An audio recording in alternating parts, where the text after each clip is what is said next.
Our cathedral is one of the oldest in the country in use.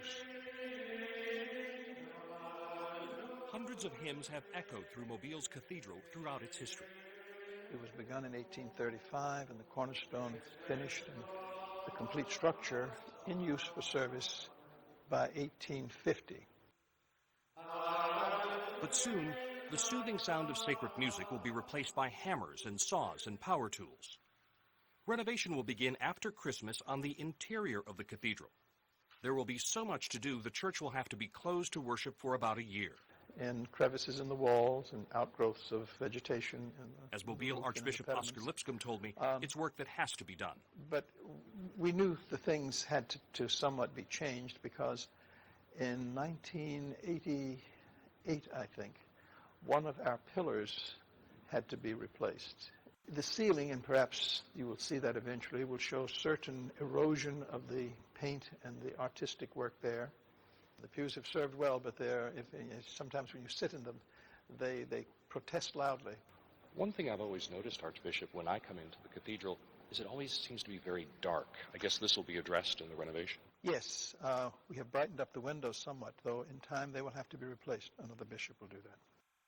Lighting is a whole new science today, especially in churches, and we've been in close consultation with lighting consultants who will illuminate not only the church where we sit, but the ceiling and both side aisles as well. When it comes to hearing music, there isn't a better place in Mobile than the cathedral. But when it comes to the spoken word, sometimes that gets lost. The Archbishop says that can be fixed. Technology for audio presentation today is so sophisticated that this has been worked on, and one of the main improvements will be a new audio system. But not everything that could be corrected will be. In the back of the cathedral, there's a remarkable memorial stone to Bishop Portier that is even more remarkable because it has an egregious error in it. The persons who erected it missed the Pope who appointed Portier by 2 popes. Bishop May suggested when we were moving the stone from its place in the sanctuary that we correct it and change it. And I said, anybody could have a right stone. To have something like this is just a marvel. It's one of a kind. Right, it's like a stamp that's printed upside down. And I said, you would have taken an upside stamp and printed it all out so this. And he said, well, I'll never understand you people. The renewal of the interior of the cathedral will cost $3.5 million, and every Catholic in the Archdiocese has been asked to contribute. My hope and dream is that this midnight mass, in which people will see televised the last time the beauty of what we have enjoyed for off and on 150 years, that they will then be able to see next year the new cathedral.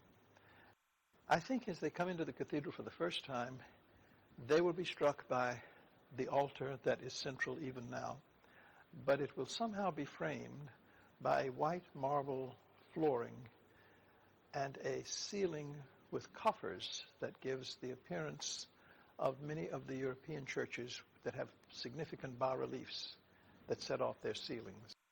It can be much brighter in view of the materials that are now available. Much more can be used to make it what it has been all along, a remarkable symbol of faith and a place of rest and more than repose. It's where people can come and meet God and God meets them.